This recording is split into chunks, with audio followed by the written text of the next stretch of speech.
Wow. I see. Hello, everybody. Hello, Hi. everybody. Dr. Haupt and Dr. Stumpkin, Dr. Paul, Dr. Abramoff. Everybody's coming in. Let's see everybody. Hang on. Do we have more folks coming in?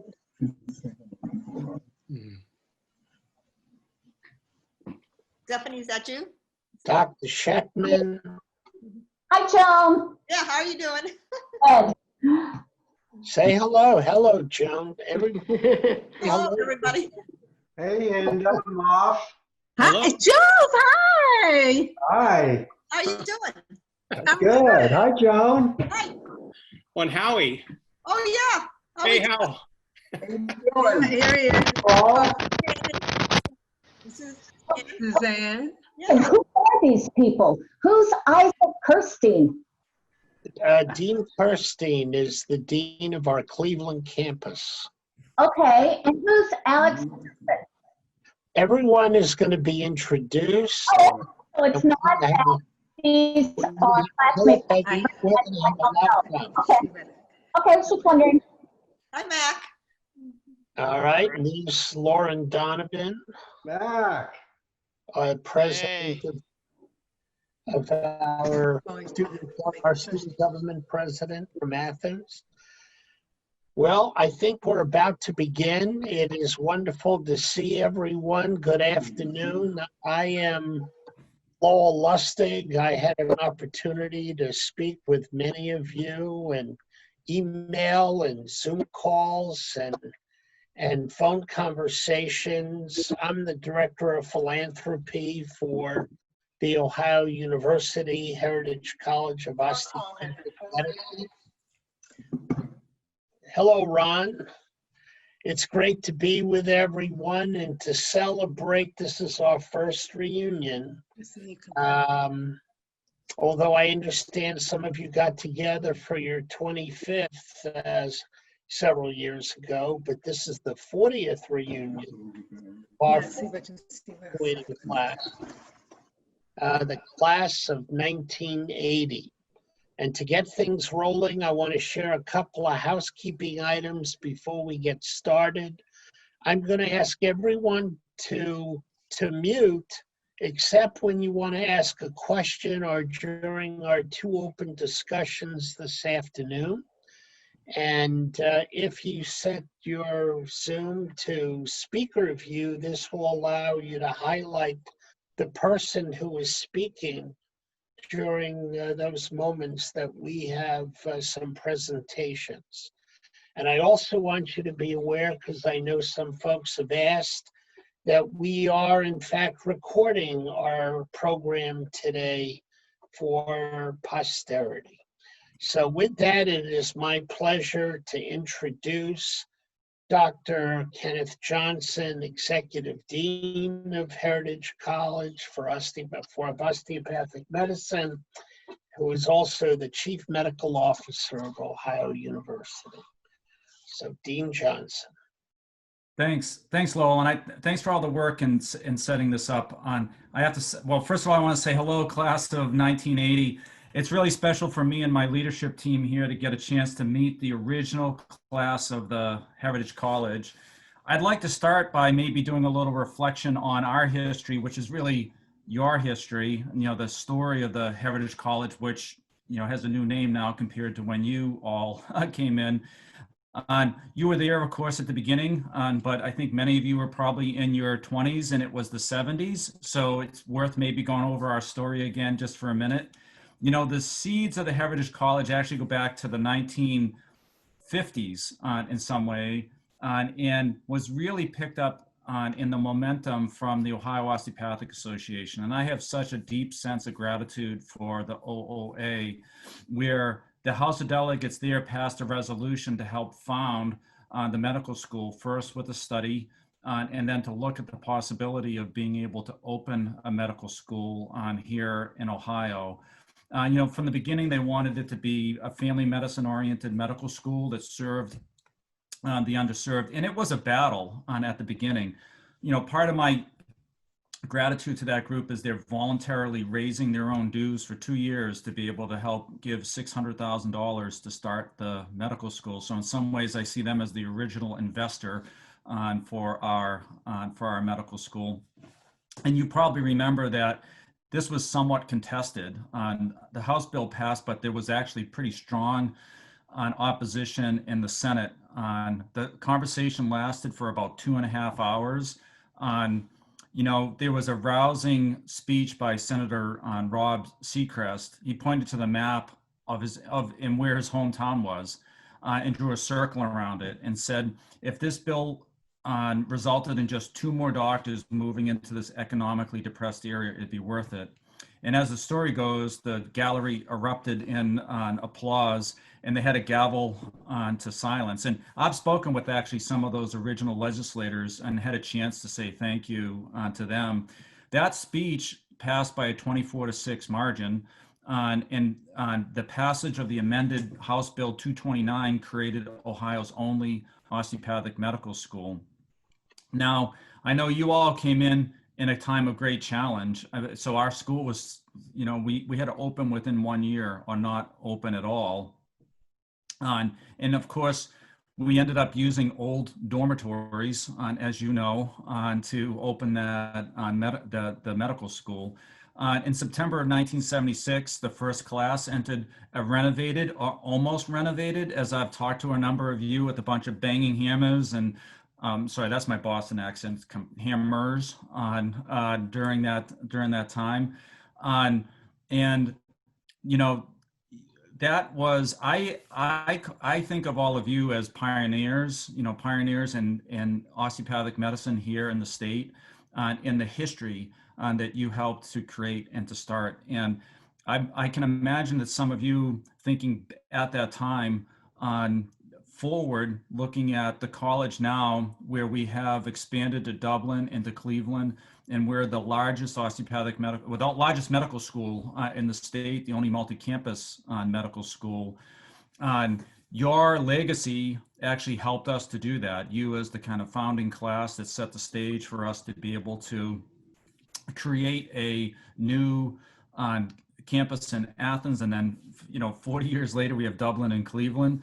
And we continue to build strong partnerships. Our partnerships with Ohio Health and the Cleveland Clinic are multi-decade partnerships now, where they helped us to found those campuses. And I'm really honored to get some time with all of you. I wish it was in person, but it's in this kind of Zoom pandemic world, it's a great way to be able to get to see each of you. And I'm just really honored to be able to get a little bit of time with each of you to celebrate the legacy, and our great thanks to you for taking a chance on what then was not the Heritage College, but Ohio University's College of Osteopathic Medicine, OUCOM. So I'd like to start the next part with President Nellis, although he couldn't be here in person, and talking to him many times about the founding of the medical school. He was just thrilled to hear about that, but not only that, an opportunity to celebrate all of you.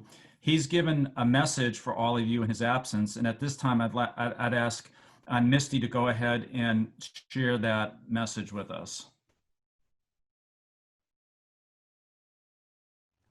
Hello, I'm Ohio University President Dwayne Nellis. I'm honored to speak with you today as we celebrate the 40th anniversary of the first graduating medical school class of the Ohio University Heritage College of Osteopathic Medicine. Our medical school is a jewel in the Ohio University system, and I feel privileged to participate in this wonderful milestone event. In the coming months, we will open Heritage Hall, a state-of-the-art medical education facility on our Athens campus that will provide important new opportunity for students and faculty. Heritage Hall will also elevate our standings as a bold leader among public research universities. This magnificent facility was designed to support the college's pathway to a health and wellness curriculum, which is based on a collaborative problem-solving and early clinical and community-based experiences. This model is revolutionizing teaching and learning at all 3 Heritage College campuses in Athens, Dublin, and Cleveland. It's incredible to consider how we've grown in over 40 years. Today, we are the largest public medical school in the state. Let me say that once again. We are the largest public medical school in the state, and we're very proud of our students, faculty, and outstanding alumni. When your class was admitted in 1976, you were true pioneers. You took a chance on Ohio University. You believed in our promise, just as you believed in your promise as future osteopathic physicians. Certainly, there were bumps in the road. Your faculty had to be built from the ground up. I'm told that your studies were limited to 2 classrooms and 3 labs, and I understand you are often competing with construction and the sound of jackhammers while tackling your studies. Today, I want to thank you. Thank you for believing in Ohio University and persevering with us. Over the past 40 years, each of you have distinguished yourselves as primary care physicians, anesthesiologists, radiologists, cardiologists, and orthopedic surgeons. Your class of 21 physicians included a flight surgeon at NASA, a former Air Force pilot, and an endowed chair in academic medicine. Your individual and collective successes have helped to shape the Heritage College story. You have succeeded in your careers, and you've made a positive difference in your communities. Our students today are following in your footsteps and are building upon the standards of excellence that you've set. Today, we're proud to commemorate your 40 years of service to the osteopathic medical profession. We honor your continued dedication to health and well-being. We celebrate your continued connection to Ohio's first and finest public university, the Ohio University. Please enjoy this special time together, and go Bobcats. Oh, my goodness. It's wonderful that the president took the time to share a special message with this group. But now we want to engage you in discussion. I know full well that you joined with us this afternoon because many of you have not seen one another since you graduated. And so we have 2 periods this afternoon when we're going to converse with one another, share experiences, share memories. And I was struck by the fact that when I spoke with Randy Larrick, that that you had the first 2 student government presidents in Randy Larrick and Dr. Biscup. And so we thought you would enjoy having the opportunity to converse with our current student government presidents, Lauren Donovan, who's president of the Student Government Association in Athens, Alex Henderson, president of the SGA in Cleveland, and Christina Casimir, president of the Student Government Association in Dublin and the national representative to the Osteopathic Association. And so they're going to lead this discussion. I'm going to ask each of them to introduce themselves first, so you know a little bit about their journey, and then I think we'll talk a little bit about the changes that have occurred in osteopathic medicine since you graduated in 1980. So Lauren, let me ask you to introduce yourself first. Absolutely. Thank you, Mr. Lustig. Nice to meet everybody, and thank you for having us here. I'm Lauren Donovan, the SGA president in Athens. I'm originally from Lima, Ohio, so Northwest Ohio. For undergrad, I attended Xavier University in Cincinnati, so go Musketeers. Took a couple years off between undergrad and med school and got a master's in biomedical science from Marian University's College of Osteopathic Medicine in Indianapolis. Figured I'd let you know as far as specialty goes, not sure what I want to go into, so still kind of thinking about that. So if anybody has any tips, I'd appreciate that. And I can go ahead and pass it off to Alex or Christina. Thank you. Alex? Hey, good afternoon, everyone. Thanks for having me. My name is Alex Henderson, I'm from Montgomery, Alabama, so I'm not from Ohio, but Ohio's become my home lately. So thanks for having me. I've really been enjoying it here.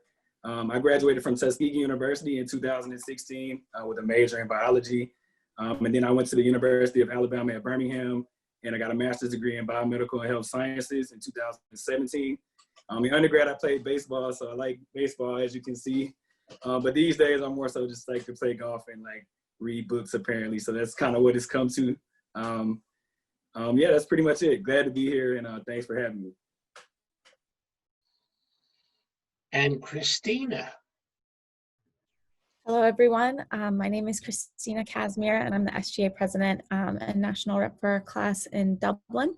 I just want to first thank you all for having us participate in this event, but also for laying down the groundwork and foundations for our college, because we wouldn't be here if it wasn't for you guys. A little about myself. I am from Chagrin Falls, Ohio, near the Cleveland area. I attended the University of Kentucky for my undergrad degree, and then I worked at Nationwide Children's Hospital for a year as a research assistant. I enjoy traveling to and from our national parks and hiking in them with my golden retriever, Ray. I chose to attend OUH-COM because I knew I wanted to go to a school that cared about me as a student and one that was close to home, because I, as many of you here, love Ohio, even the Browns, so tough loss. OUH-COM has afforded me incredible opportunities, and I've met some truly incredible people. So again, thank you for paving the way that brought us all here today. Well, I'm hoping this is going to work well with 20 some odd voices potentially speaking. But our student government presidents are going to lead a discussion. I hope you'll feel comfortable jumping in and sharing ideas. And so whoever, Christina, Alex, or Lauren, please begin. Okay, thank you. Like you said, if you just, whenever you feel comfortable answering, you just unmute, and we can just, try to have a great dialogue here. But I do have a question. A lot of things have obviously changed since 1980.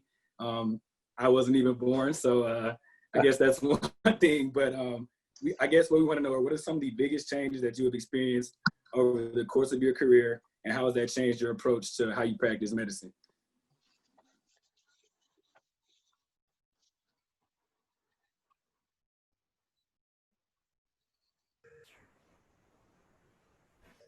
Well, nobody's going to talk. I guess I'll talk.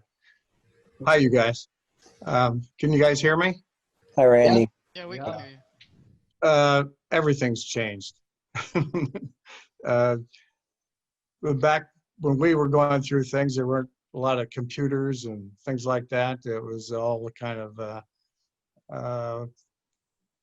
had to hand it around to each other, And when we got out to practice medicine, you had these huge stacks of charts that kind of helped you decide which specialty you wanted to go into. You go in there and there's about 3 feet of charts on some people, and you go, I don't know if I want to go through all those or not.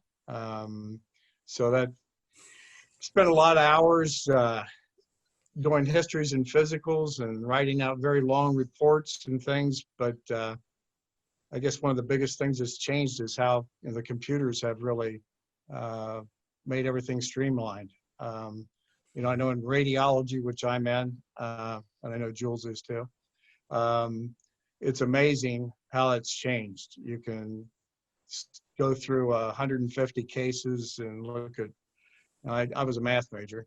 On one shift, you could look at 65,000 images actually, which is a lot.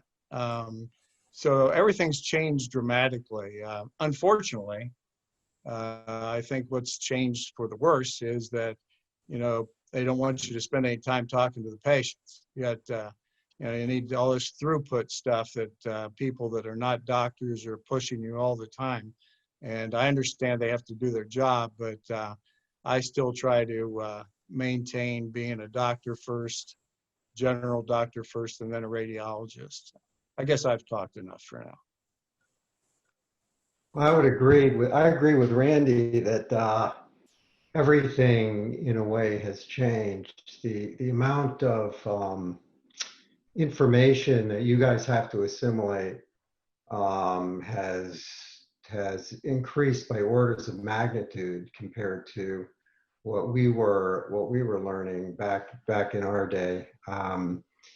And a lot of that comes down to computers and everything being digitized, and just the complexity of what we do has just gone through the roof. But I guess some things haven't changed in the sense that I think we all feel some sense of dedication to what we do. I know I do. I still actually love what I do. I look around at all my colleagues, and certainly we've gotten maybe a little bit older over the years, but I hope that you guys are really enjoying what you do as well. I'll jump in. Can you hear me? Yeah. Yeah, this is Mac Gregor Paul Mack, and I'm in the Nashville area. And I think, besides what Randy and Jules said, I retired 4 years ago from anesthesiology, and the largest group in this town was about 80 or 90 anesthesiologists and 150 CRNAs, and they were an independent group.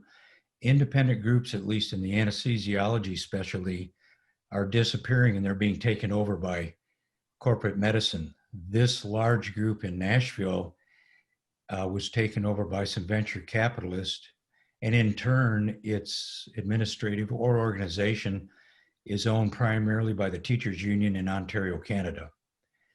So a lot of the independence, at least in anesthesiology, is going. A lot of the younger anesthesiologists will probably never be partners and will be primarily employees. So that's one of the big changes that I've seen.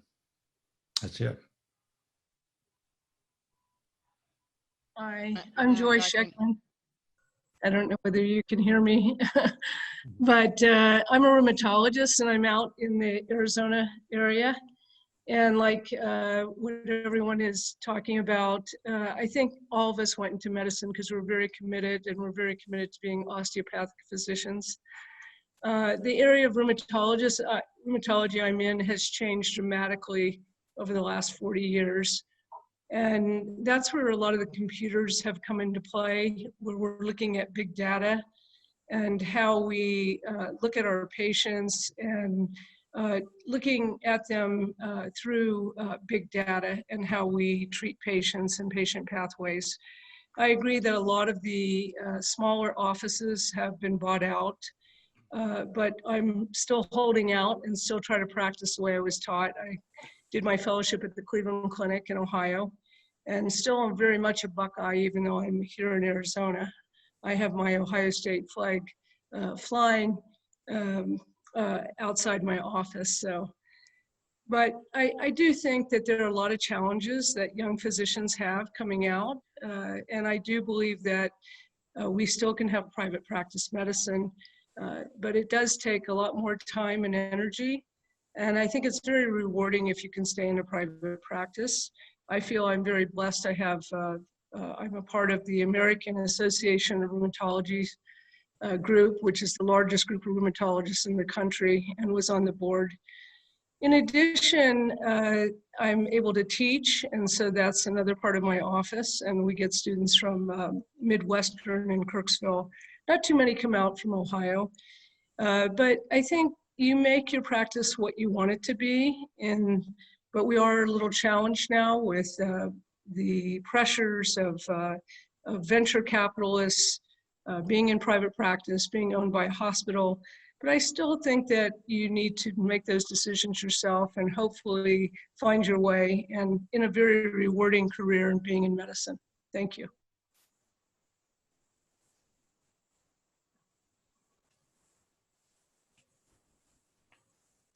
Hello. Thank you. This is Ron Mumaw. Hey, I've got a whole different perspective on things. It's not so much what has changed.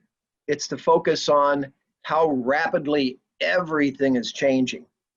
Now, I have a unique position, and what we're doing is looking at projecting what we don't know. It's not anything new, it's what we don't know and how we can get prepared for what's available. It's going back to the idea of your future in medicine is going to be how rapidly you can adapt to the science and how fast that's moving.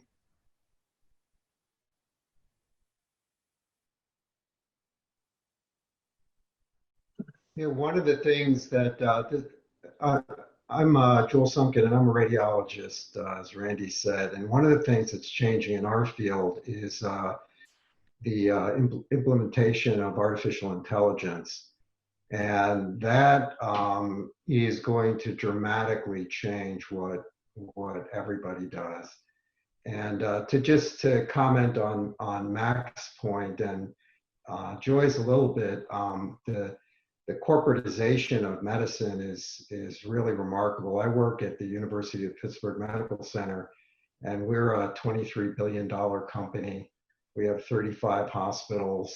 I think we're the largest employer in the state of Pennsylvania.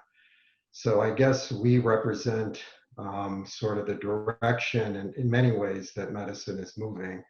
But I would say that even being part of a large organization like this, you can still sort of find a comfortable place. And I found it to be very rewarding in my career.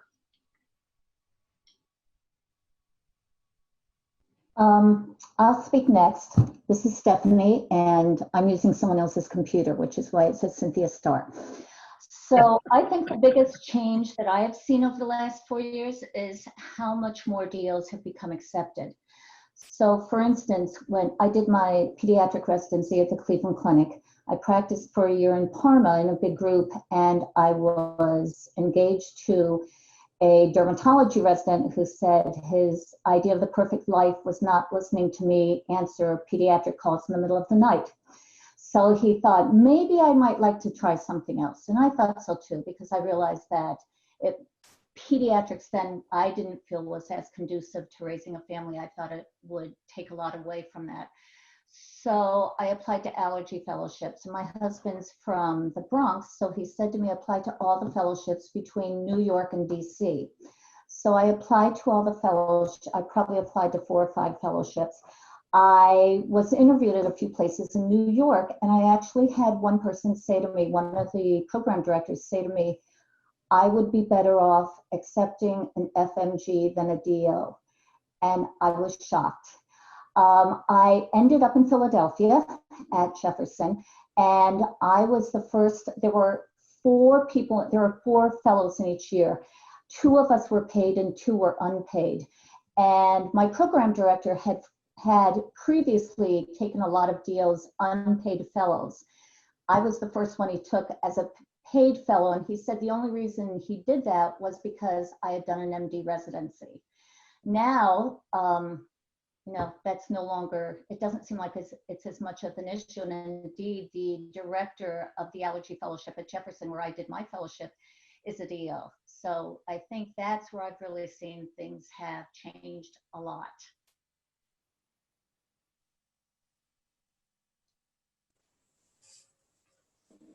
Thank you. Oh, go ahead, Alex. Go ahead. No, I'm sorry. I was going to pass it to you, actually. Go ahead. I was going to say that's a great segue into actually our second question.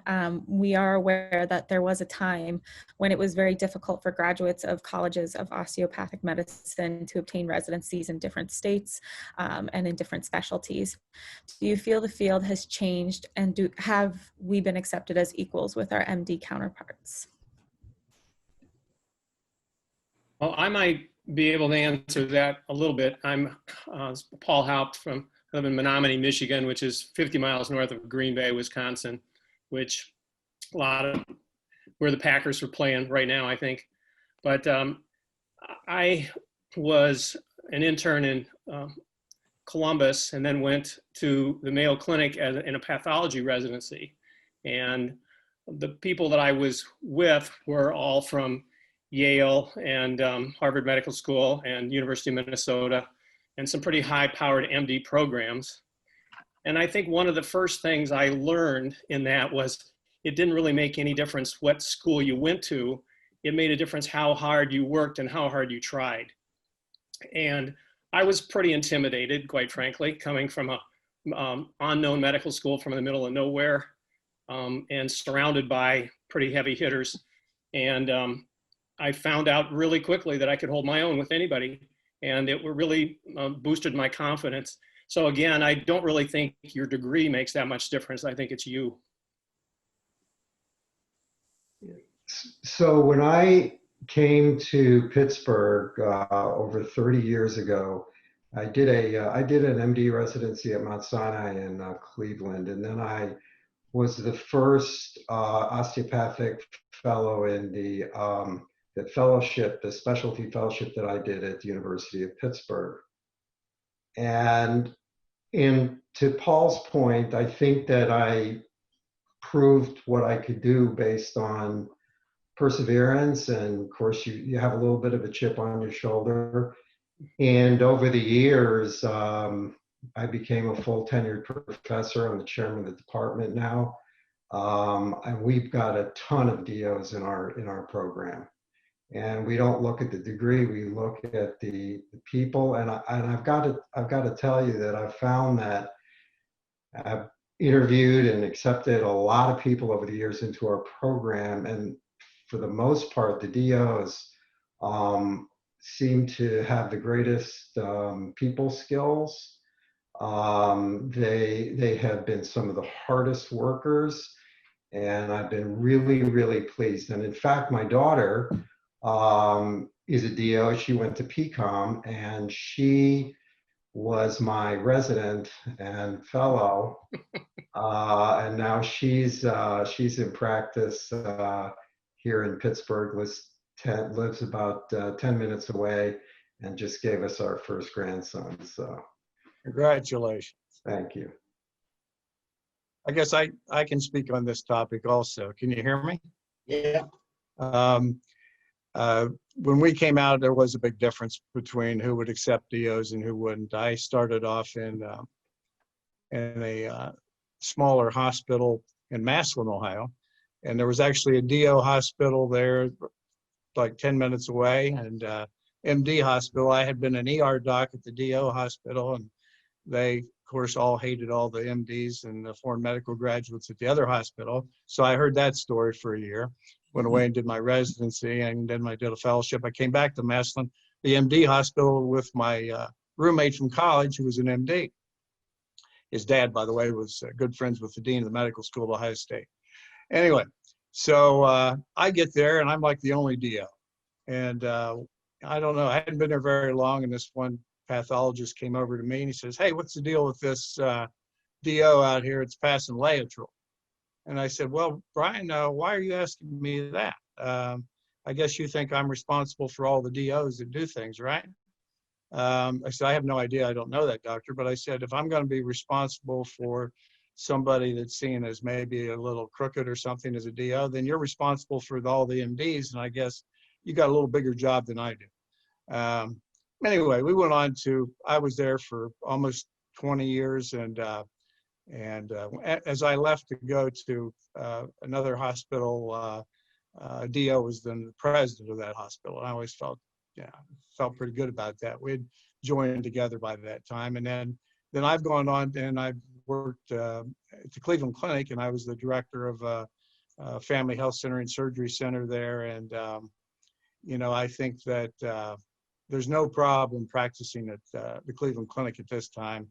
I think 25% of the house staff were DOs back when we were doing rotations there as medical students, but it's not a problem anymore. And I think that a lot of us have been through the interesting years, but I agree. They judge you by what you do, and I think being a DO, you always felt you needed to be better than the other people you were around to show them that we're pretty good docs.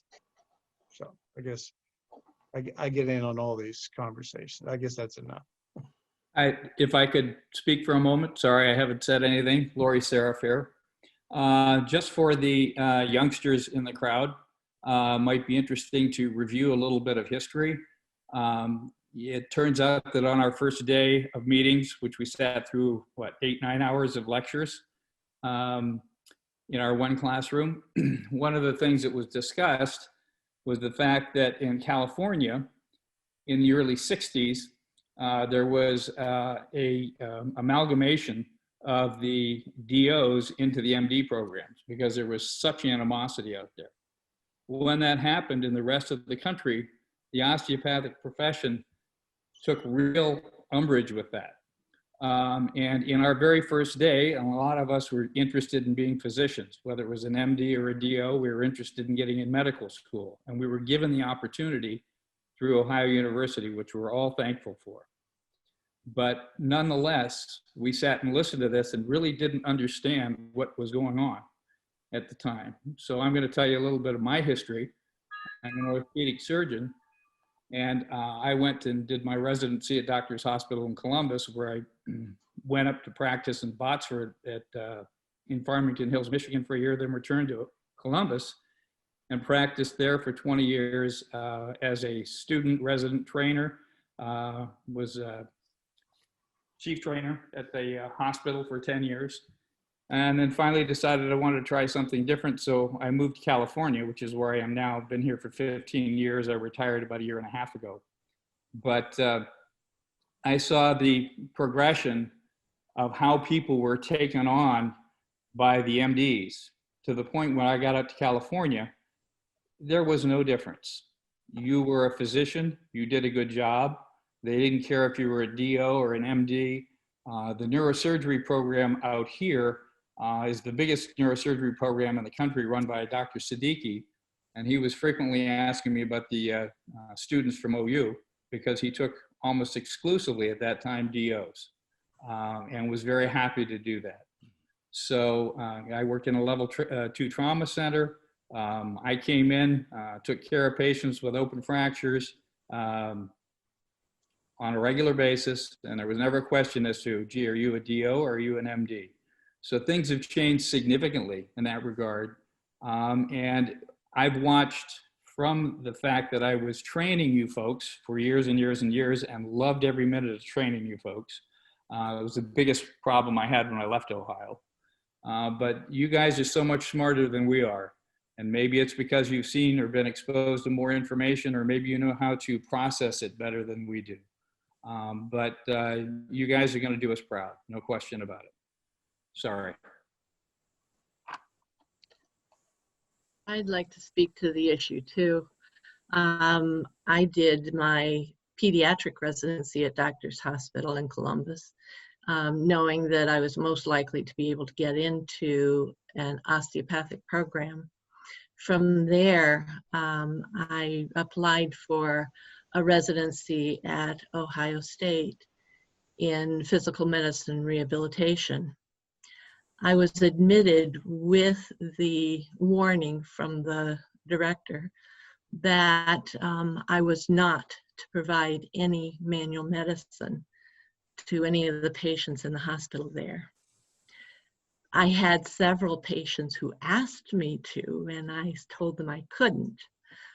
And from there, I came to Michigan State University College of Osteopathic Medicine and practiced here, became chairman of the department eventually. And it was interesting as we developed our residency program, we had a number of MDs who asked if they could come do a fellowship with us to learn how to do manual medicine. So our skills along those lines became a plus for our program. And as our program grew, we took over the physical medicine rehab in both of the major hospitals in the city. So we have done very well here as well. I'd like to speak to that also.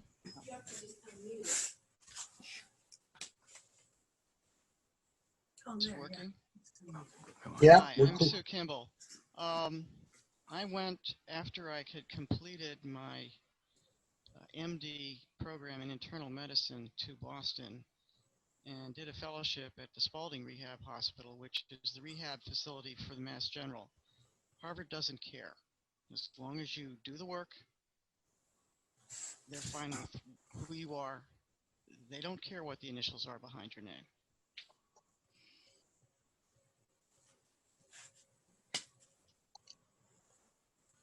Oh, this is Mac again, and just a couple of points. I agree with Jules. When I moved to the Nashville area, there were no DO specialists, anesthesiology or anything else that I knew of. I met one DO family physician, so the large group downtown was not interested in a DO. But I had so much support from other MDs. I was asked to be a partner in a group. They covered another hospital. When the other hospital ENT physicians found out they had a DO, they said, if you bring him here, we'll get another group. And that was because one of their fathers had a rural practice in family medicine, and a couple of DOs came in and took away all his business. And I don't mean that in a bad way. They gave better service.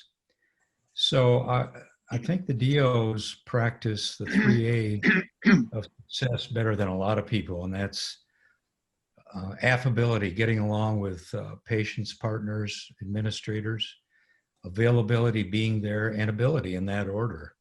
But I actually, after that incident, I had 4 MD surgeons who came to me and said, if you'll move to Memorial Hospital, we'll support you. So I think DOs are doing much better in the Nashville area now.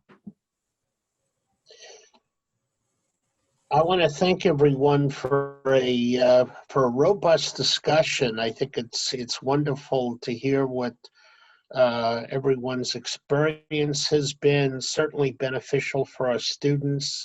Thank you, Alex, Christina, and Lauren for being with us today. I can tell you that when I communicated with our student leadership, they each expressed how honored they were to be able to participate in this discussion with our first graduating class. We're going to have another session shortly where we'll have open mic and people will be able to share their experiences and their memories. You're going to see some great photos shortly. But right now, and I know that the class had Dean's Favorman, I believe, and Dean Myers. We are blessed with 4 wonderful deans, a campus dean on each of our campuses that work with Dean Johnson, and I'm going to ask Dean Johnson to introduce our deans, and they're going to speak to their very specialized experiences in each of our 3 cities, even though we are one college. Thanks, Lowell. So when I first came to Ohio to open, 2 new medical school campuses in a 12-month period of time, I told people that my goal was to attract a team of superheroes, and I really feel like we've accomplished that. I feel blessed to have when I say the best faculty, staff, students, and leadership in the state on here. Bill Burke's a graduate of the college and a truly phenomenal DO. He was brought on board to help found the Dublin campus, and I have to say that his work has completely exceeded my expectations. So I'm going to turn it over to Bill to say a few words. Great. Thank you so much, Ken. I truly appreciate that. And let me add my thanks to the class of 1980 for joining in today's special celebration as well. And for me, it's great to see a couple of you in particular who were trainers for me when I was coming up through the ranks, Ron and Lori as well. And Lori may not remember this, but I do. As a college student, when I was working as a surgical orderly at Doctors Hospital, was when Lori was a resident. So that was back quite a few years ago, my friend. But as Ken mentioned, as an alum who followed, all of you, and as a member of the class of 1988, I'm incredibly grateful, for your willingness to really take a chance and to be trailblazers and participants in this first class at what was then the Ohio University College of Osteopathic Medicine. Of course, with the transformational gift from the Osteopathic Heritage Foundation, we were able to open our college's second campus in Dublin. For those of you who aren't familiar with Dublin, it's a suburb of Columbus, and we opened our campus in July of 2014. We purchased 15 acres of prime real estate in the Dublin area and now have nearly 100 acres to grow and expand the presence of both the college and the university as well. one of the things that I've been incredibly proud of is that, you know, our Dublin team in particular, you know, has worked diligently and intentionally, you know, to build on the unique community experience that I think all of us experienced when we were in Athens, you know, as students. It was an experience unlike any others. And I think in a way it was probably atypical, you know, of what many medical students had a chance to express or explain and feel as they were doing that. So we wanted to bring the best of that experience from Athens, but give it a little bit of a flair, you know, from Central Ohio as well. As Ken mentioned earlier, you know, we do have some incredible partners that we worked with, and the Dublin campus is affiliated with Ohio Health, which is our preeminent healthcare system here in Central Ohio. For those of you that may have spent a lot of your time in Cleveland, and it sounds like quite a few of you did, in Columbus, it's Doctors Hospital, Grant Medical Center, Riverside Methodist Hospital, and now the newest member of that system, Dublin Methodist Hospital, are all a part of Ohio Health. And of course, the Dublin Methodist Hospital is just a stone's throw from our campus, which has been a great thing as we have developed new rotations there as well. You know, some of you may be wondering, you know, why did we start and develop a second and then a third campus? And part of it was the idea that we wanted to take young men and women, you know, who grew up in Central Ohio, who had strong connections here, and provide them with 4 years of a medical education experience. And again, that's probably a little bit different than what you experienced, and clearly what I did is we all spent maybe 2.5 years in Athens, you know, and then went to one of our clinical training sites. But our Dublin students get to stay with us for all 4 years. It gives them, I think, a kind of a leg up on residency applications and interviews. And then it's been our hope, of course, and we don't know that yet, but it's been our hope that these newly minted osteopathic physicians would stay and practice in Central Ohio. And I can tell you that all of us are incredibly proud that the outcomes so far have been incredibly positive. In fact, in our first 3 graduating classes, 41% matched to residency programs in Columbus. Now, next summer will be the first opportunity to see where our first cohort of students who graduated in 2018 and who will be completing their 3-year residencies, you know, will end up going into practice. But much like the experience in Athens, we really wanted to make sure that we also developed some programs that would give back to our community. And in Dublin, our most preeminent program is what we call our Summer Medical Academy, which is a week-long medical exploration experience for rising high school juniors and seniors. And while we couldn't do this program live this summer because of COVID and the restrictions, we did engage over 60 high school students from 27 different high schools, and what ended up being our first virtual medical academy. And with that, you know, again, let me just thank you for all that you did to make my opportunities possible. And if any of you are in Columbus at any time, I would more than be happy to love, actually, to be able to give you a tour of the second of our 3 campuses. Ken, I'll turn it back over to you. Thanks, Bill. I really appreciate that. Next, I'd like to turn it over to Isaac Kirsten. So I got to know Bill as an AOA Board of Trustee member, and Isaac and I sat next to each other on the Commission on Osteopathic College Accreditation for a decade. Isaac comes to us from Chicago, and he tells me that his wife said he'll never move anywhere more rural than Cleveland. So Isaac also has done a really truly phenomenal job with another one of our really kind of preeminent partners, the Cleveland Clinic, in opening the Cleveland campus. So Isaac. Yeah, thanks, Ken, and thank you, everybody. And it's so nice to see everybody and to celebrate the 40th year with you this way. And couldn't be happier to tell you more about what we're doing up in Cleveland. One of my favorite stories is you guys probably remember very well, and some of you probably got to do some training at Brentwood Hospital. So we're on that campus that became the South Point campus. But back when you were there, Brentwood looked across a parking lot to an MD hospital called Suburban Hospital that tried but never succeeded in the beginning to put the osteopathic hospital out of business.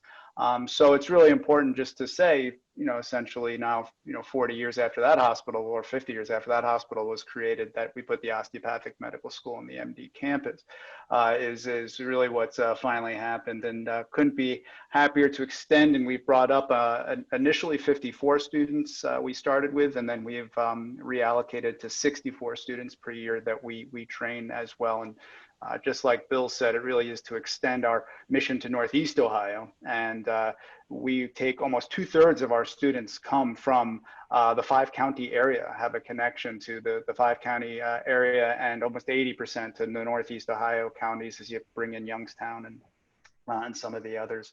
And we've now had the opportunity, I'm the kid brother behind Bill. We're 1 year behind in all of our operations. So we've graduated 2 classes now, and couldn't be happier to, again, with 2/3 of them doing residencies in Ohio, many of them in Northeast Ohio, like Cleveland Clinic, but as well as the UH systems, Metro, SUMA, and all the major health systems. Our graduates from the Cleveland campus are obviously sought after.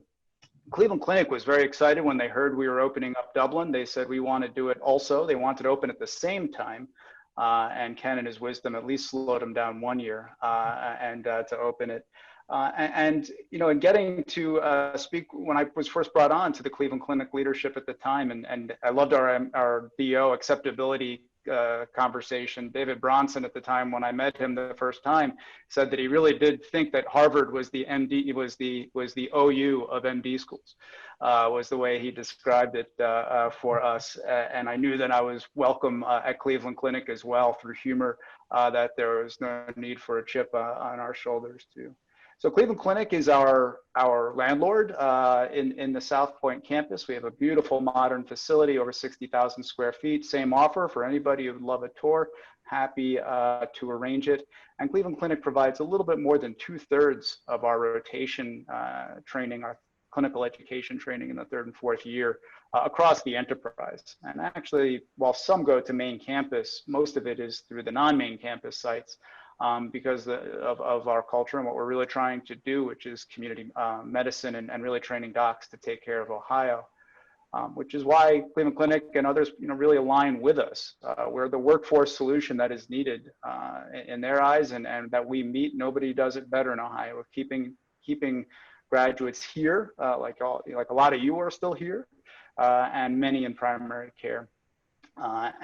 So one of the key programs that really brought us together and got us excited is an innovative program that we started with Cleveland Clinic called the Transformative Care Continuum Program. This is an accelerated family medicine training program where we take 8 students per year and accept them through our selection process into OU at the Heritage College, as well as a residency at the same time. We actually select them and accept them with the residency program directors and the medical school acceptance at the same time. The 2 Cleveland Clinic residencies that we work with are the 2 family med programs, one which is now at Lakewood Family Health Center, and the other which is at Cleveland Clinic, Akron General. One of the hallmarks that I love about our program is our students get to actually have a match party before orientation to medical school. This is an accelerated program. They get their DO degree after 3 years and then go straight into the family medicine residency program. But what is really innovative is we've created a single 6-year curriculum that really is going to create what Cleveland Clinic and OU share as a vision as the future of primary care, which are graduates who have explicit education in leadership training, in team-based care training, understanding quality improvement and health system sciences that we're now studying, as well as community medicine and population health in a 6-year longitudinal curriculum to become what we think will be the most sought after primary care physicians in the nation. So that is one exciting area that actually we're continuing to have great success in. Our first cohort will be graduating with their DO degree this spring, which we're very excited about. Many other good things to say, and happy to do so, but I want to make sure to be aware of everybody's time, because I think most importantly, you guys all need the time to chat with each other. So thank you. Great. Thanks, Isaac. Next, I want to introduce Beth Longenecker as the newest dean of the dean team on here. She's also a graduate of the Heritage College. And the model that I created when I came here was 3 campuses but 1 college, and really having that be integrated. And we've integrated that with the team. I joked around when I first came here that I wish I had a cloning machine so I could have one of me for each campus, one for home and one for golf. Not able to do that. I felt like the best way for the college to be successful is have strong leadership on each of the campuses. And Beth's also recognized as a national leader in osteopathic medical education. And in some ways, she's come on home again. So Beth?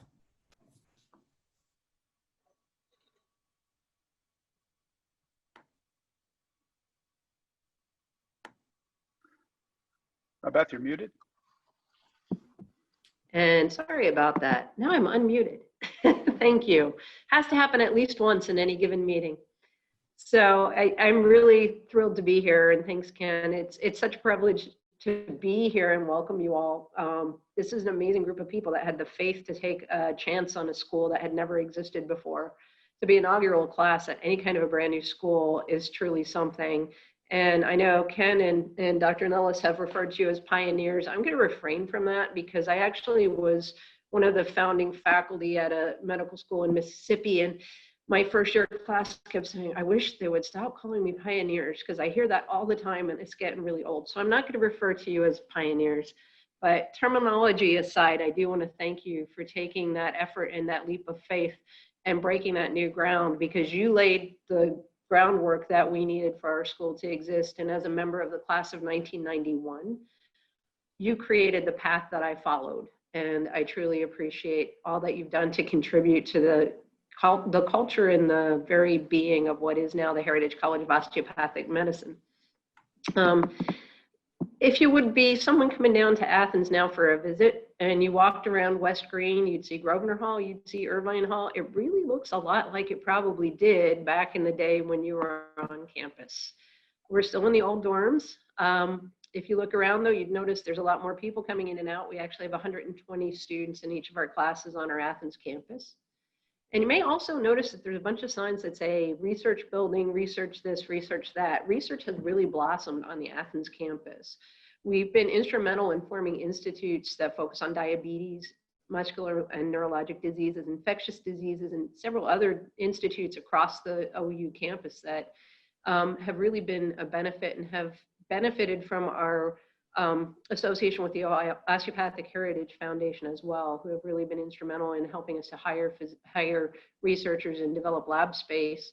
Right now, we're actually considered one of the top 3 osteopathic schools in the country when it comes to research dollars and NIH funding, which I think is really an amazing place to be from the foundation 40 years ago.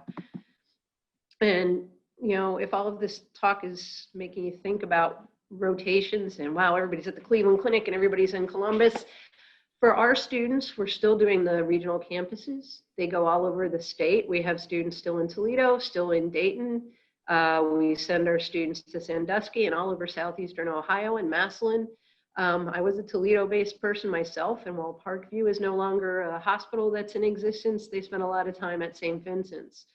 So we still do have that strength of sending our students all over the state and actually having that statewide footprint. Additionally, that sense of community that was part of Athens is still there. And I think you would know that and feel that if you came through. And you helped to really inculturate that into the school. And, you know, it's really shown in multiple ways. We have outreach to our community in ways that never existed 40 to 45 years ago. For the past 25 years now, we've had a free and charitable clinic on location in our Athens campus.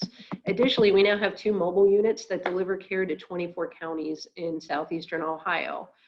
Our navigation services are in existence too now, where we help moms who have high-risk pregnancies navigate the healthcare system, find resources, and have the healthiest babies possible.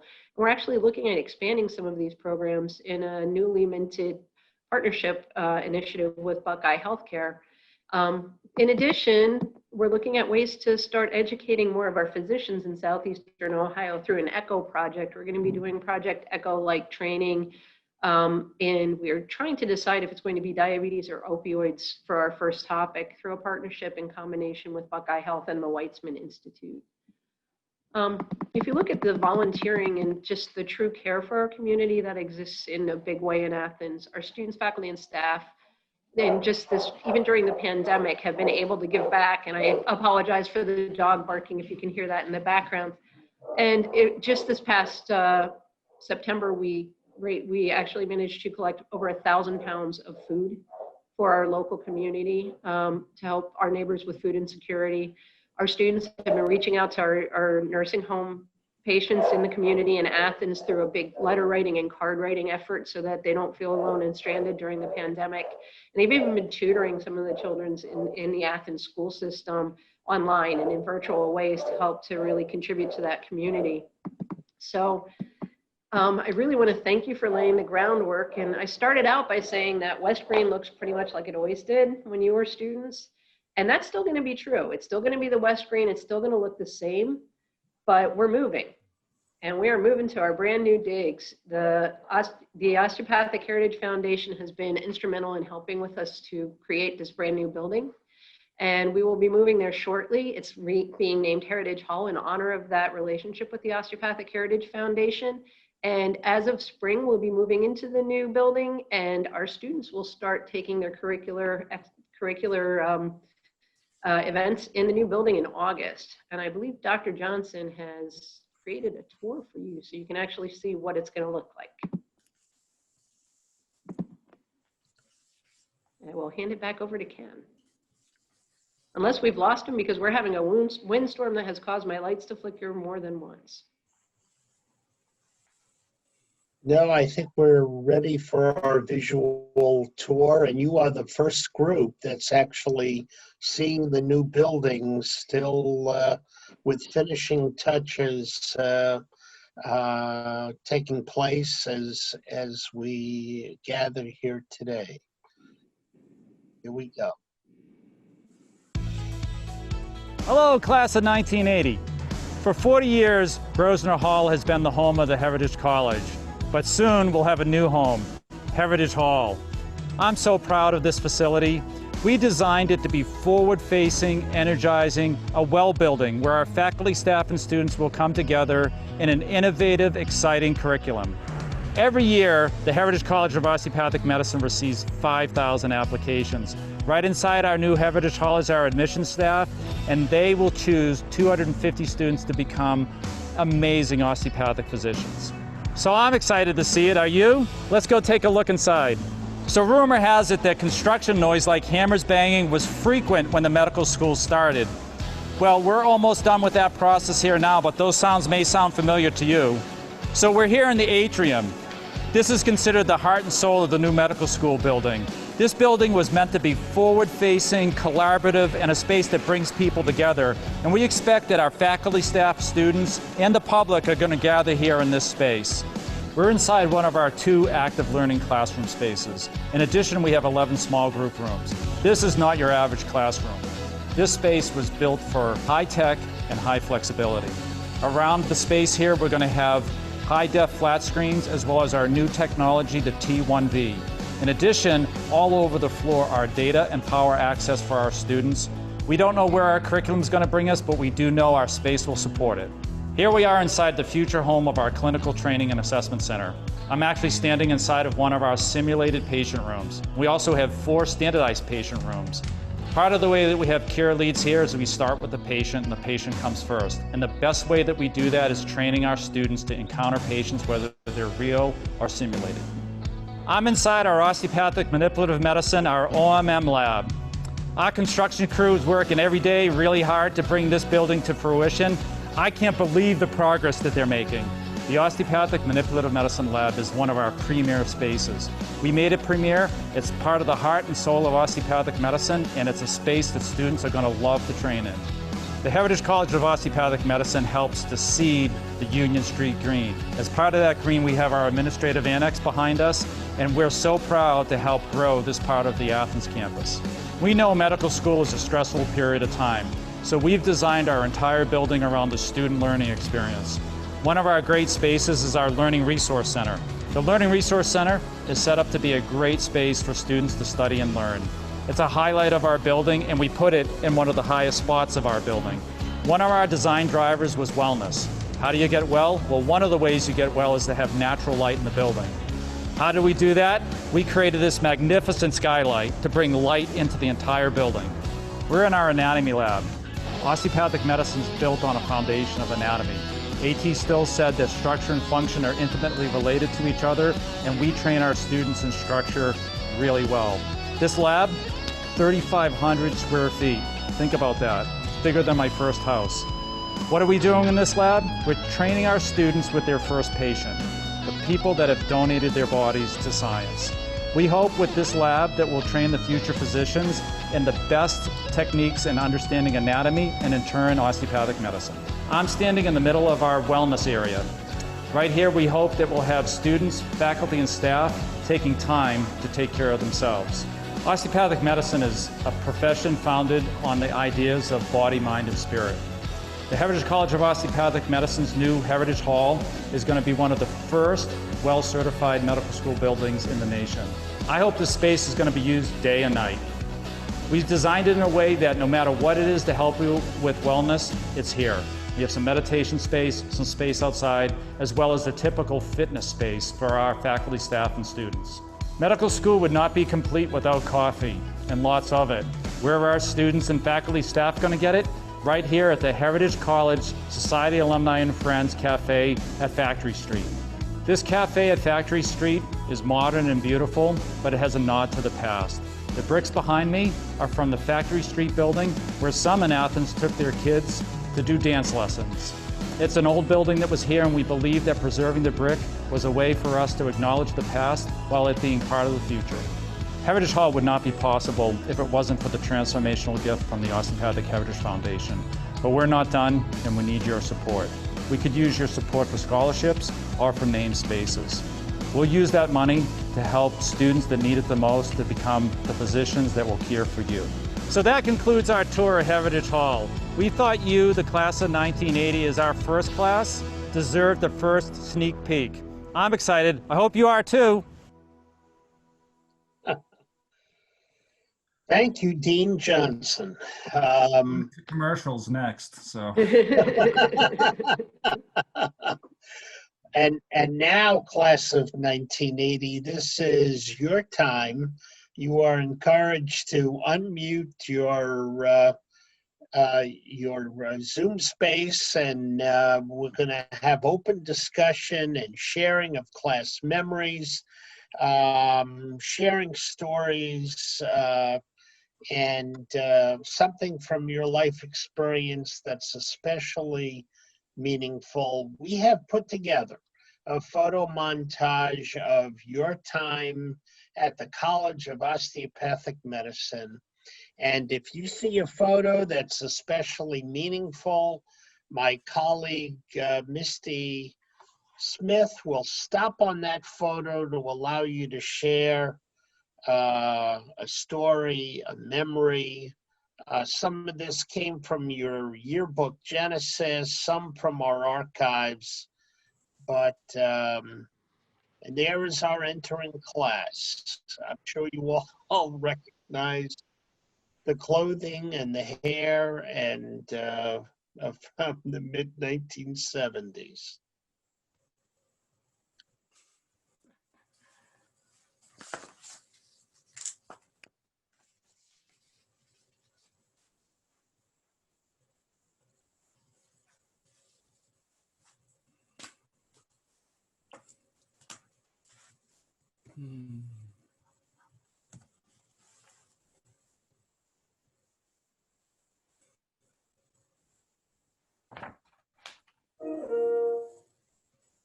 Stop there, Lowell. Yeah, okay. Upper right-hand corner. Gosh, I thought maybe that was an advertisement for jockey underwear, but I think it's Ron Mumal. Oh, that's good. I love that. And this is Randy, Larry. That reminds me of the Three Musketeers that lived together, Bob Biskup and Muma and Mac. They were quite the characters. I know that thing I always remember about their house was Mac's porcelain throne. Their house was built in a weird place where the basement bathroom had to be sitting up so that you had to walk up a staircase and your head was touching the ceiling. And I think that was Mac's bathroom down there. So we called it Mac's porcelain throne down there. You're right, that's all we could afford. I like that. This is Jules. I like that the photo of Audrey and Sherm up in the upper left-hand corner. Sherm was a janitor who was an honorary graduate in our class. He took a real active interest in us. Great guy. Yes, he was. We have I see in this particular grouping too that Audrey and John Ragazzo are two ones that graduated with us that I think are no longer with us, or I could be wrong there. I'm not sure, but actually, Lowell, on that page, you have all three of the members who are no longer with us. You have Audrey up there with Sherman. You have John Reed down with Jules in the right lower corner, and John Ragazzo up behind Dr. Miller. So all three of the class members who are no longer with us on that page. Wow. The word remember really brings on a lot there. Mm-hmm. Yeah, thanks for correcting me, Randy. Lori. Oh, don't recognize your voice after all these years. Come on, Paul. The other point I'd like to make is that several times people said that OU, we took a chance on Ohio University. I would really flip that 180. I mean, I think the biggest break I ever got in life was getting an acceptance letter from OUCOM, their Heritage College now. And so I think that really is the way I look at it, is that this was the biggest break I ever got. This is Randy, and I would totally agree with that, Paul. Misty, What? you can keep. I was going to say, would you like for me to continue the photos? Yes, please. Okay.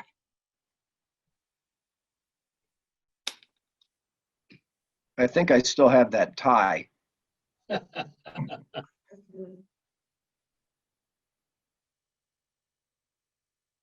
tell you though, Ron, I hope those shorts are gone. They're in the Jackie Shirts Museum. Just stop there for a moment, Misty. Up.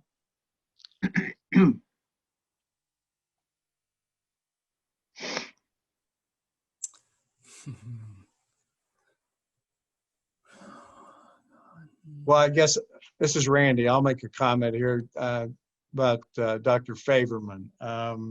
I think I would speak for all of us that we all thought he was a fabulous individual. We all owe much of what we are today to him. He was a unique individual, and I'm sure that everyone would agree with me that we sincerely appreciated everything he did for us. That's absolutely right. And the one thing that sticks with me is that this is Paul again, it's always easier to get forgiveness than permission. This is Gary. Hi, this is Gary. Can you guys hear me? Yeah, Gary. Yes. All right. I just, Randy mentioned Dr. Favorman, and I just want to tell a little story that many of you know, but you might have forgotten.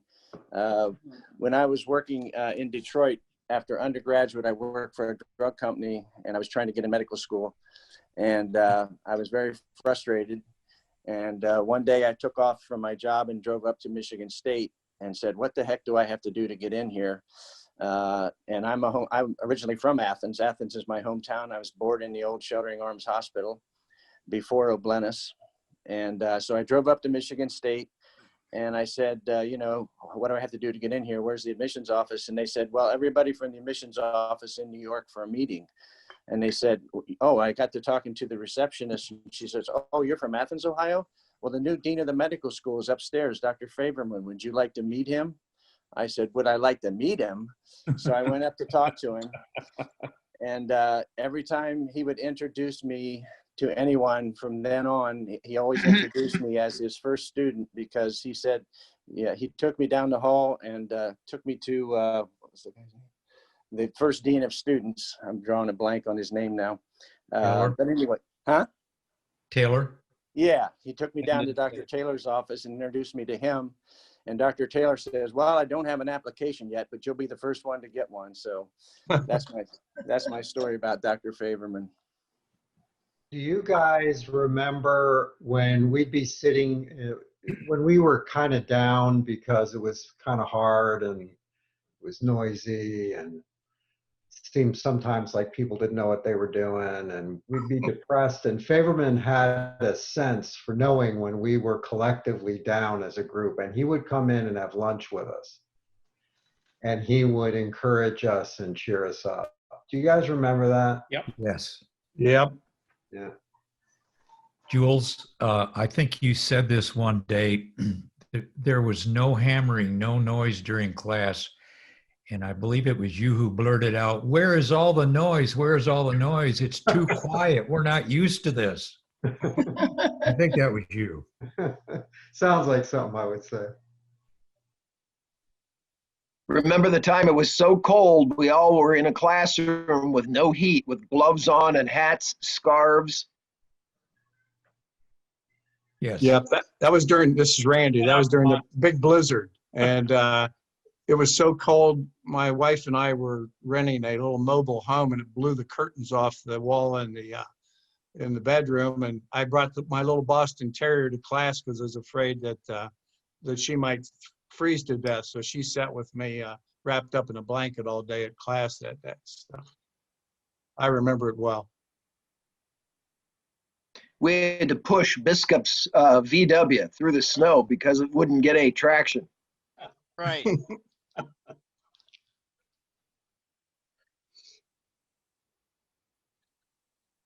I guess Bob's not here today, right? He was supposed to be with us.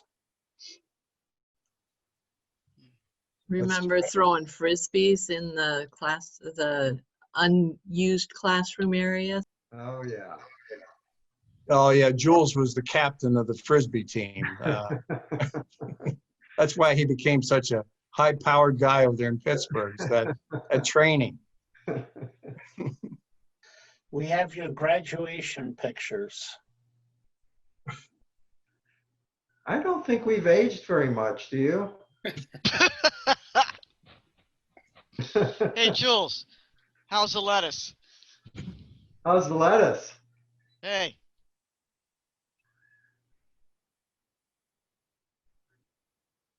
Do you remember that? I don't remember that. Oh my God. Tell me. Ross is not here to harass you. I'm going to harass you on his part.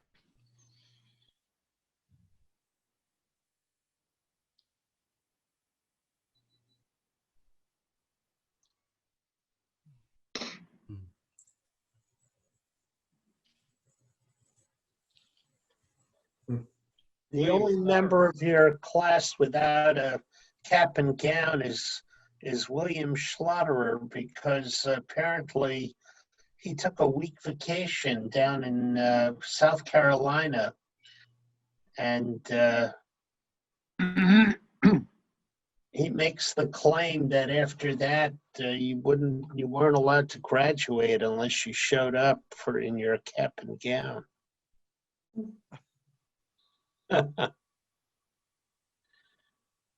Yeah, but it's totally in character for him. You never knew which Will was coming to class, that's for sure. Oh my. Oh, stop in that picture.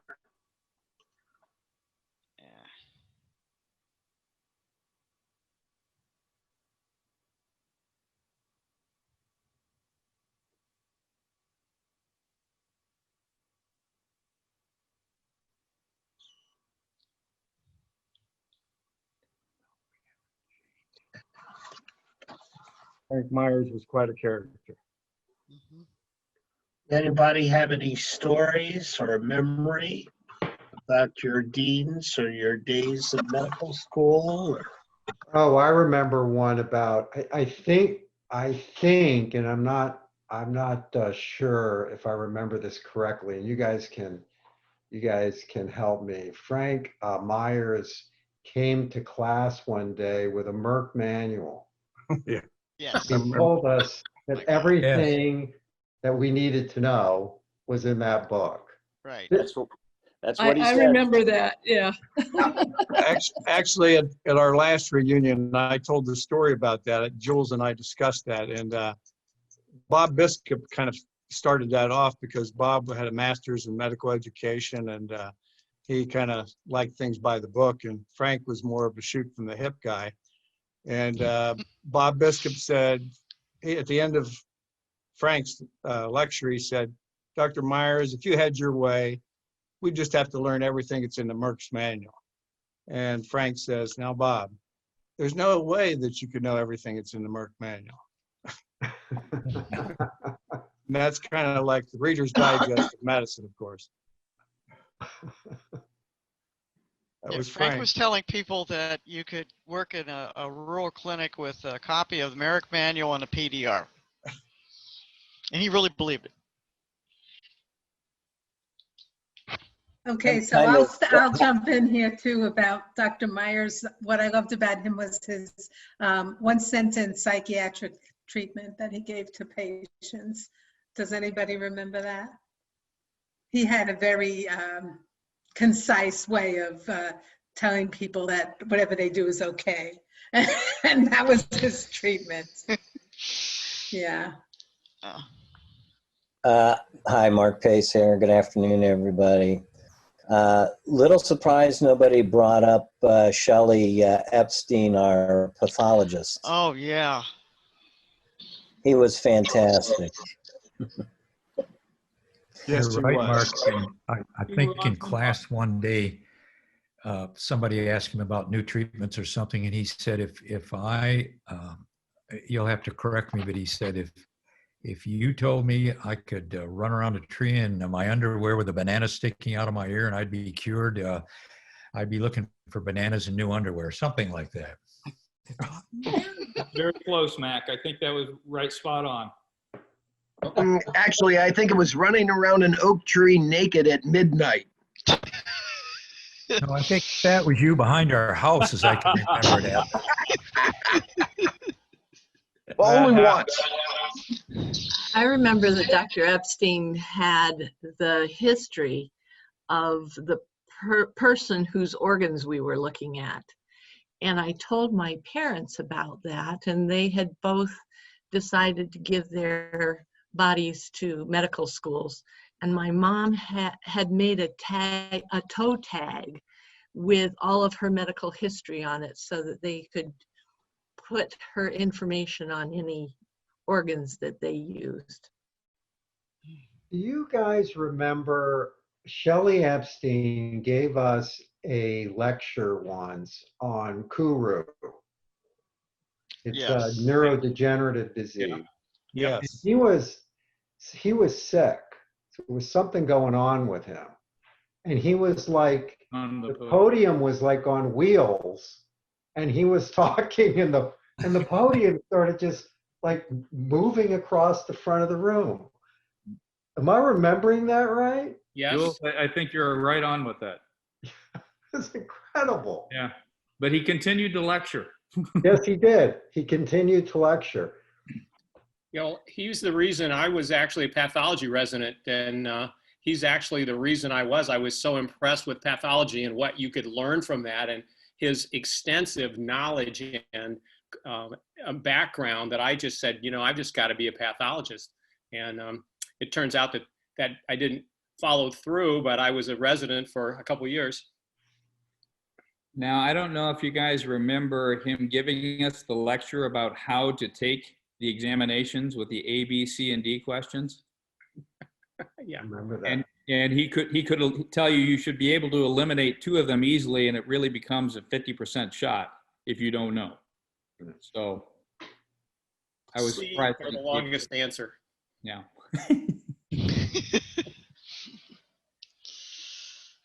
Jeez. Well, I remember a time, and probably none of you will remember this because it was sort of unique to my relationship with Shelley Epstein. But I used to, in the beginning of our class experience, I used to try and lighten up the class a little bit and keep things kind of enjoyable and light, and occasionally make some jokes and what have you.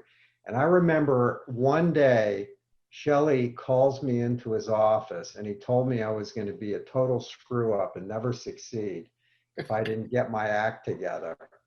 And I was so upset by that. And it actually was sort of a turning point for me in the way I approached medicine and my studies and stuff. But I'll never forget that. Lori might remember it because we were roommates and I was probably upset and told To him. to that point, Jules, if you look at this picture that's on the screen now on the very far left, that's sort of Yeah. That was my attitude. Yeah. Yeah, you were kind of a free spirit when you showed up. That's true. But Frisbee in hand at all This times. picture is at your graduation, so where was this change? Well, you didn't see it even before that. No. All I remember is you with that reflecting silver thing where you're getting a tan on your neck, so your face tanned evenly. I'm not gonna go into too much detail, but speaking of exams and multiple choice, at the end of the first quarter, we were on quarters then, of our freshman year, we went out to have a little celebration that we got through it. And I know all of you remember this, and I won't go into too much detail, but we went to Mr. Magoo's. Yeah. And I've forgotten. And afterwards, we were having a good time inside. And I'll mention Lori was standing on his head on a chair with a cigarette out of each nostril.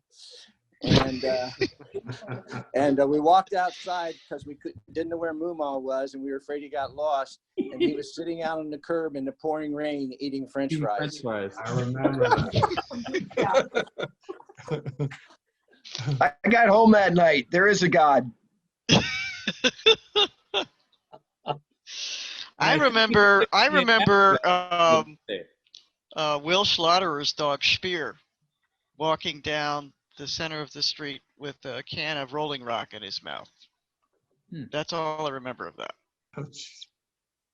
You know, the interesting thing was that Mac put up with all of our shenanigans when he was, how many years older than us were you, Mac? About 6 years older or more? I'm 102 now, Jules. So, Jules, he was more mature. Come on. I was 34 when I started. Yeah, so you were like more than 10 years older than us, and the fact that you could put up with us with your level of maturity at that point is really a tribute to your patience and spirit. Well, I've told people for years that being a fighter pilot in Vietnam probably, compared to what we were going through, was probably pretty minor for Mac, I thought. Two different worlds. Yeah. Well, Mac used to always say if it wasn't life and death, it could get fixed. And I always use that expression now. So I think that's what got me through medical school, is his saying. Just to get Hinda into the conversation here a little bit, we were talking about that first quarter, and it was basically read your biochemistry, take an exam, throw it in the corner so you could read your anatomy till you took the exam, so you could throw it in the corner so you could do histology, and then you'd start it all over again. Because we had, I think, two and a half exams a week that first quarter. And the end of that quarter, I remember sitting in the physiology lab. We were having a party at the end of that. And Ron Moomaw brought some grain alcohol. And Hinda took a couple of sips. And she was sitting in one of the spinning chairs going around in circles going, wee. A nice memory. You remember that, Hinda? I don't really remember that, but I do remember that. The one thing I remember, I was talking to Dr. Epstein at that party or that event, and I couldn't understand a word he was saying. And I was, And I was trying to understand, but he had a little list or something, and I couldn't understand what he was talking about. Jeez. Yeah, no, that was fun. We had a lot of fun. I don't really remember it as being stressful, although maybe I was stressed at the time. I don't know, but I remember it now as having been a fun time. Well, I think we all get selective amnesia. Maybe, yeah. There's a story Ron Mumau told me. Ron did a rotation to the country of Bhutan, and he probably doesn't have enough time to say this, but I think he was invited because he went on rounds at the clinic, maybe in infectious diseases, when we were students, and the prince the crown prince, who was to become the king, kept looking at him, he said, and kept saying, Mumau. Mumau, where did that name come from? And because of that, he invited him to come over to Bhutan. Am I right, Ron? Yeah, yeah. That was most amazing thing. And the school said, oh yeah, go ahead and go. Pretty amazing. Yeah, I remember Ron a lot in class. He was usually sitting there eating some big sandwich most of the time and not taking notes, of course. Of course, right beside him, you always had Gary, and Gary was like a machine. He took every word of everybody said, and when he'd run out of ink, he'd throw that pen over his right shoulder into the back row and grab a new pen and go on. And there was quite a contrast between those two. Of course, you remember Gary also had like 3 pens of different colors put together so he could rotate them as he was taking notes in different colors. You know, when you think about now the difference, one of the students was asking us about differences between back in the day and now, and the way that they are educated versus us is like so different. I even saw it with my daughter. She went to PCOM, and there was so much virtual learning, and I mean we were in that classroom every single day taking all those notes, and it's not like that anymore. Most of the other schools had note services, so they didn't have to sit there and write. You wouldn't have learned it as well, Gary. Remember the pharmacologist that we had, Savage, at Christmas time? And he sat on the stool and turned his recorder on and was reading from our pharmacology book. And in the background, there was music being played, and it was Christmas music. And he picked up the microphone while we were sitting there in awe of what was going on and said, disregard the music in the background. That's my daughter doing her music lessons. I remember John Reed just going ballistic over that. I think we rebelled, didn't we? Yes. Oh, we yeah. did. Yes, we did. And we got rid of him. Yes, and that was one of Jerry Faverman's finest moments. Everybody basically said, nope, we're not going anywhere. We want to talk to the dean. And he came down and said, hey, guys, what's shaking? And fixed it.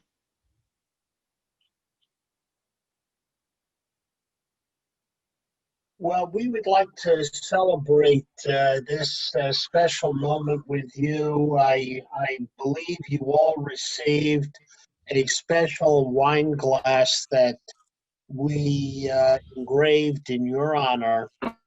And after we have a toast to you in a moment, I want you to be aware that we will keep the Zoom chat open for a while so that you can share more memories. And our recording of this event will end soon, but I don't want to cut off discussion. But I want to call on a very special person, Dr. Jennifer Gwillem, who is not only an alumna and an assistant dean at Heritage College, but she is president of our National Alumni Association, the Society of Alumni and Friends, and she has prepared a special toast in your honor. I hope you have a glass and something in it that you enjoy nearby.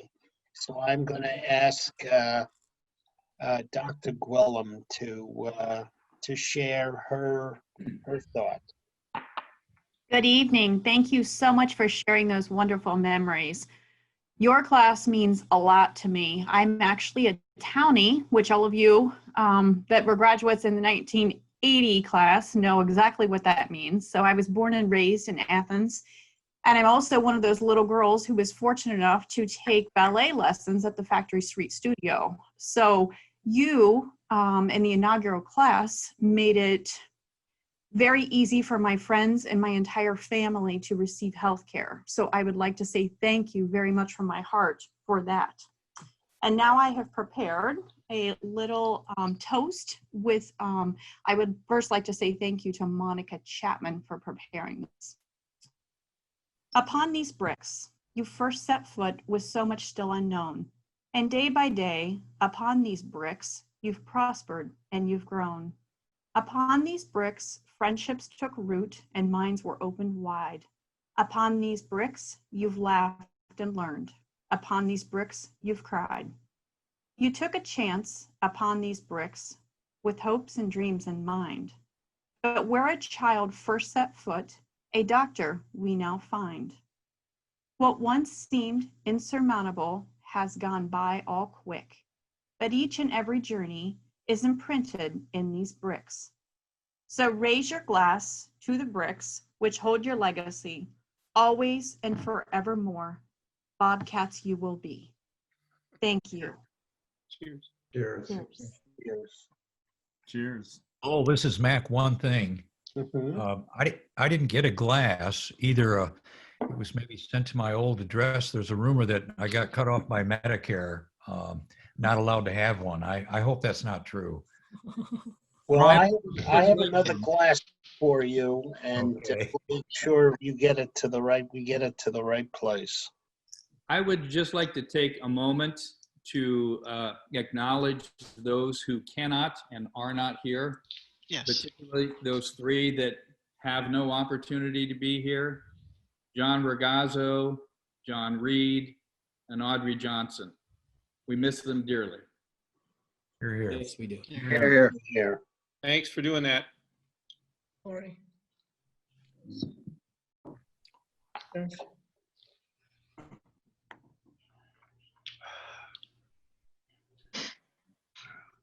I'd like to say just a few closing words of the formal part of our conversation. And first of all, I just want to thank all of you for joining us tonight. For me, I love hearing the stories of how the school started and your stories of the beginning and throughout your journey in osteopathic medicine. And I've had the chance to try to recognize each of the deans. Frank Myers, I created an award. It's called the Trillium Award, and Trillium is kind of a symbol of the medical school now. It has three petals, like three campuses. It's green and white, like OU colors, and it represents transformation. And the Trillium does, and it's Wildflower of Ohio, and it's in all counties. Like we've had students and now practicing physicians all over the state. And so each of them, I felt a deep sense of gratitude for, and had the opportunity to give them their award. On Frank Myers, I had the opportunity to speak at his funeral, and it was a very touching event there. So I feel a deep sense of gratitude to Jerry Fairman and Frank, who founded the school and did a really kind of phenomenal job of all the work of starting it. I want to thank all the folks that set up the time here tonight, my leadership team and Lowell and the folks behind the scenes, to create some time for you all to share with each other. And I have to say, for me, it was a treasure to hear from you and what things were like at the beginning. And you all certainly paved the way for the classes to come, and I feel a real sense of gratitude. I wrote down all the places that that you did your training at, which is for an inaugural class, just phenomenal and amazing. And I think it really speaks to all of your hard work, like Randy and Jules were saying, and others. It was hard work to start off with, and then the hard work that you did all the way through early on now having major partners like the Cleveland Clinic who invested in us together to open up a campus or Ohio Health. And I just want to say thank you to all of you for that. I would look forward to meeting more of you personally. I've had a chance to get to know a number of you. Like Dr. Burke said, if you ever want a tour of any of our campuses, we would absolutely love to do that.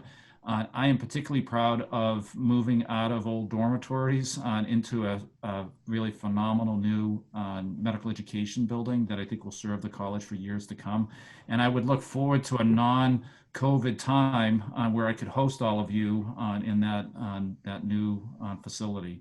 So thank you for sharing your personal stories and the stories of your journey. I'm glad that we recorded these. It's something that I cherish, and getting a better kind of granular understanding of what it was like.